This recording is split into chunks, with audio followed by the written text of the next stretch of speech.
and welcome to Bruce Springsteen Guitar Lessons. This channel is dedicated to helping you learn your favourite Bruce tracks on guitar. Every Friday there will be a new lesson complete with a full walkthrough of a song with tab and then a breakdown of all the individual parts.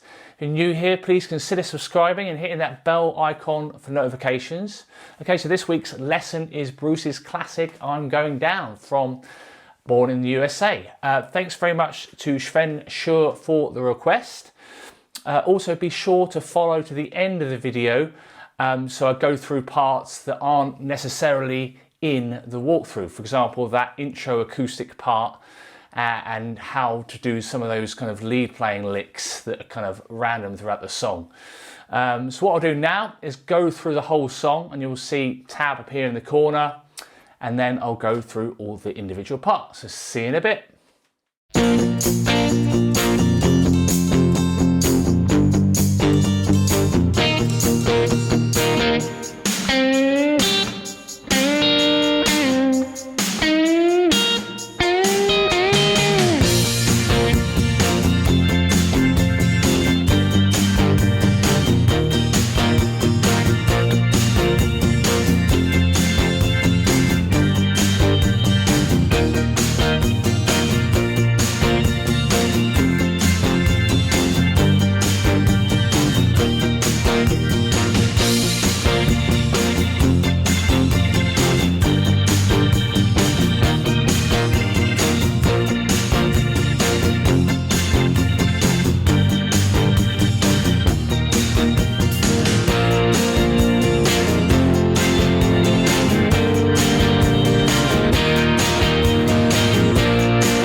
Hello and welcome back. Hope you enjoyed that walkthrough. So now what I'm going to do is go through all the individual parts.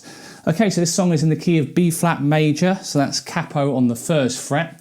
I think sometimes he plays it in the key of B major, so that would be a capo on the 2nd fret. I think he does that live, for example, in the Hyde Park Calling, etc., etc. So But yeah, this will work really well.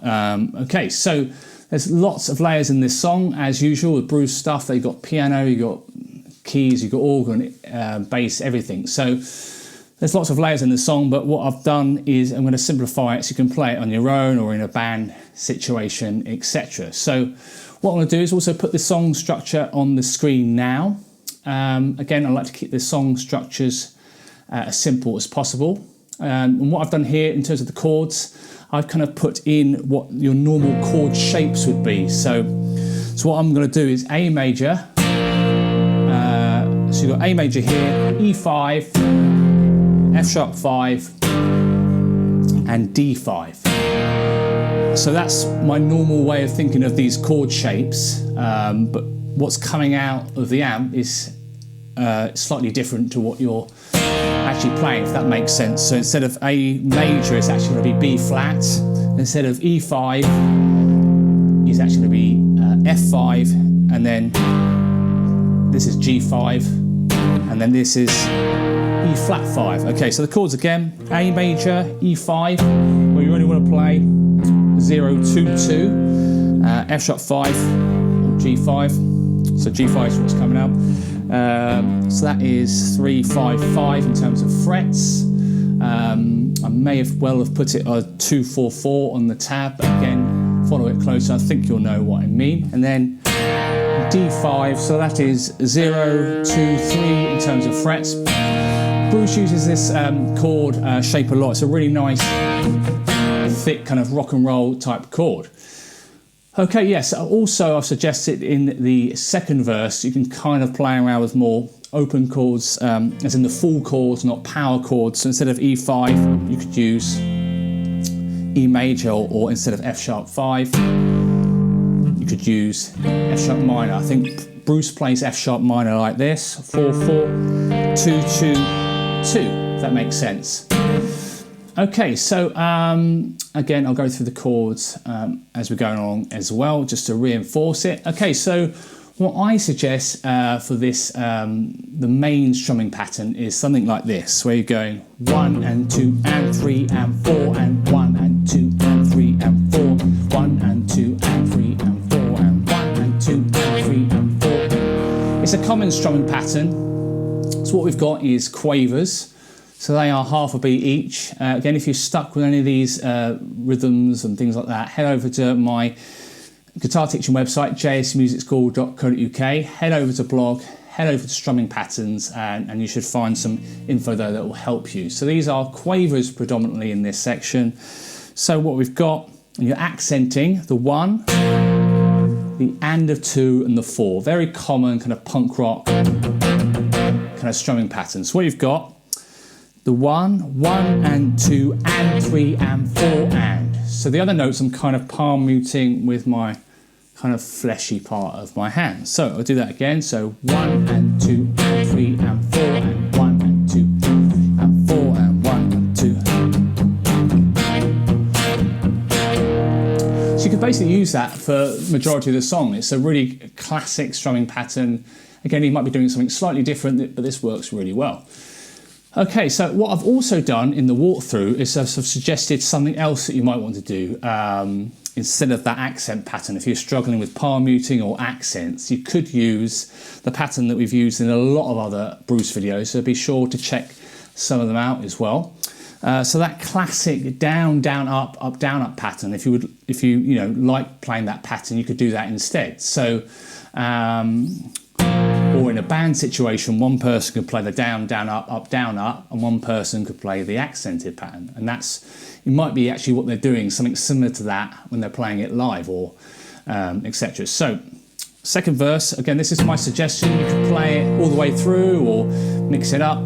So this pattern again is down, down, up, miss, up, down, up. So a classic strumming pattern where you've got a crotchet, so that's 1 beat, 1, 2 quavers, down, up, and you're kind of missing the string because there's a tie there, and then up, down, up. Again, if you head over to my teaching website, I've got a video and blog on this strumming pattern. So down, down, up, down, up. Then E major, F sharp minor, D5. So you could even do the same chords. A major, E5, F sharp 5, D5 for the chords if you wanted to. Again, it's just a suggestion. Feel free to play around with it and see what works for you. So that's the accent pattern and the down, down, up, down, up pattern, which pretty much you can use throughout the whole of the song. The only thing I would say is different is in the third verse and the fourth chorus is it's all palm muted and there's no accent. So this is where, so in the third verse you're basically going 1 and 2 and 3 and 4 and 1 and 2 and 3 and 4 and 1 and 2 and 3 and 4 and 1 and 2 and 4 and. So that's just nice and simple, and that'd be really good practice for your palm muting as well. So 1 and 2 and 3 and 4 and 1 and 2 and 3 and 4 and 1 and 2 and 3 and 4 and 1 and 2 and 3 and 4. Again, don't forget, if you're a beginner or whatever, or even if you're not a beginner, intermediate, make sure you're not playing the open E string here for the A5. For the E5, make sure it's just those 3 strings. Same with the power chords, you kind of often you're using other fingers to block out other strings. The D5, block out that E string. Okay, so that's that third verse and the fourth chorus, you're just doing palm muting with the power chords. Cool. Again, don't forget, in the walkthrough you can use the cog icon in the video, which is the bottom right hand corner of your screen, and you can actually slow down the video to say 75%. So obviously when the tabs pop in and out, that should help you a little bit as well.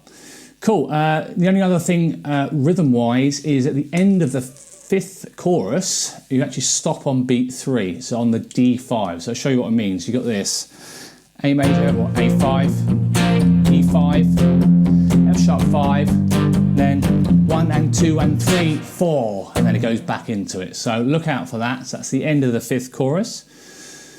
Cool. Okay, so we're going to go into the lead sections now. So the lead parts, you got this cool like all that stuff at the beginning, which is really cool. It's predominantly in the key of B flat major pentatonic.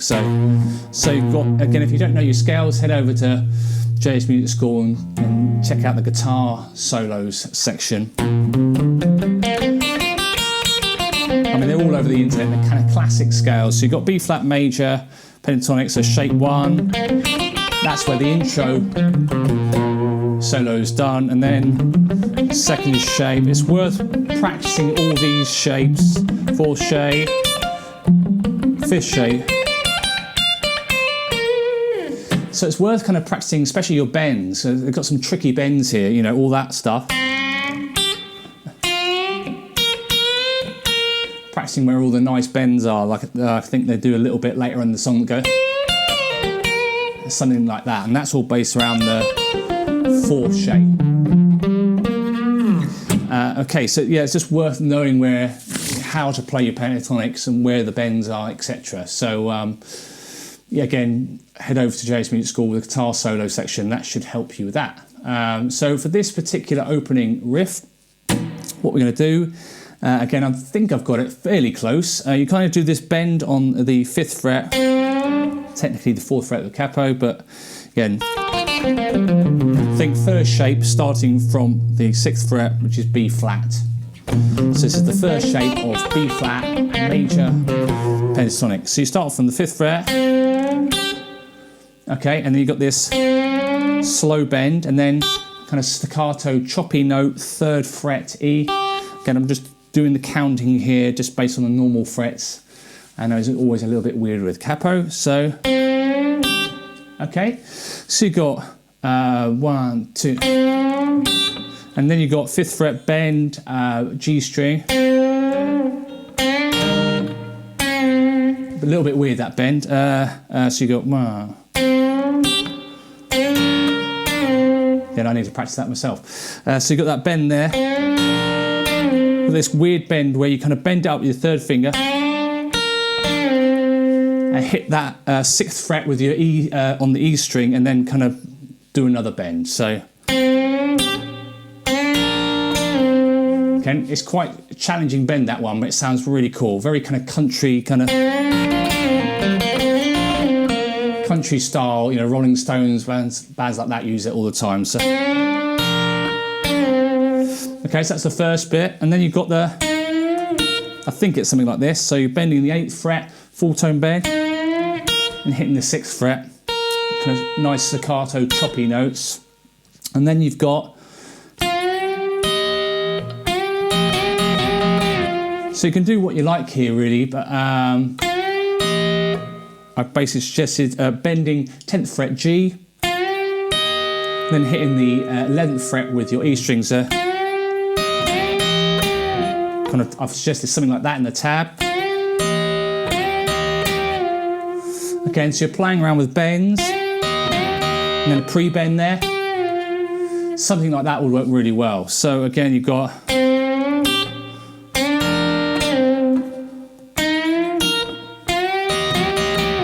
so again, for my advice would be to really work on your major pentatonics, and those are awesome little bends in each shape.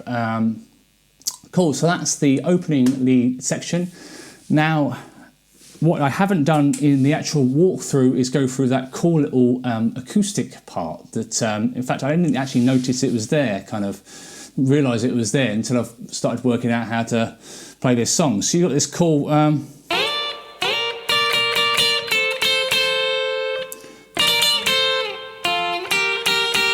which is actually a really awesome part, and actually if you take it out, you can notice it's taken out. So, so what we've got here, I'm going to put the tab up on the screen as well while we're doing this. So what he does is, I think he shifts in.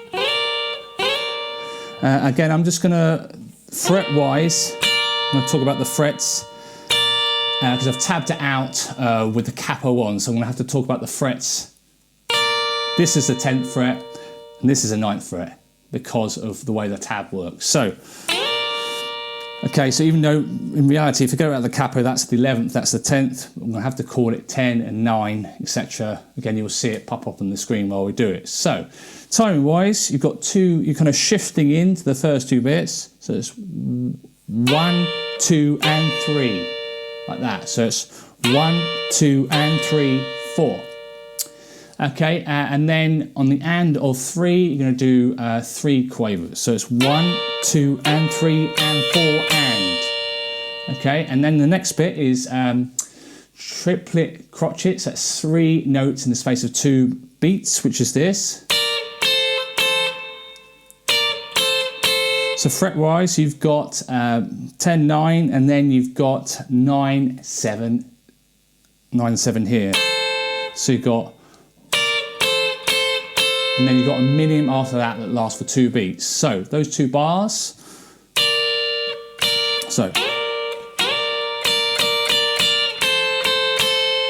And then this next bit, I'll do this down, up, down, and that's coming on the and of 2. So this is bar 3, so it's 1, 2, and a 3, and 4, and then you've got some more triplet crotchets, that's 3 notes in the space of 2 beats. So do this again. So this fret-wise is 5, 4, even though if you just look at the fretboard without the capo, it's 6, 5. I hope you know what I mean by that. Okay, so again, I'll do that, all those 4 bars. This is this awesome acoustic intro riff. So you go.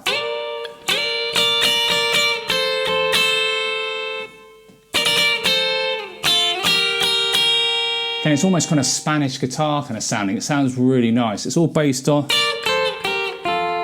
kind of the major scale played in thirds. That's a whole new topic. So that's the acoustic riff, and I think that's pretty much it. So really, you can play that, play around with the chords.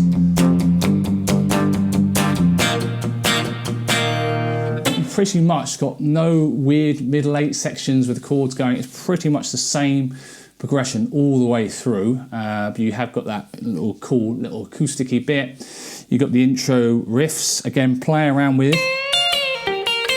B flat major pentatonic riffs as well. They kind of happen randomly throughout the song. Again, if you're in a band situation, you might want to do one person doing that bit. Another person in the band might just want to play the down, down, up, you know, an acoustic or something like that. like Susie Terrell does live. You know, and together they blend together really well. Okay, hopefully I've done everything, and hopefully you have enjoyed the video. So please give it a like if you enjoyed it. Please feel free, if you've got any questions, let me know in the comments, and I will see you next Friday. Thanks very much, and cheers for watching.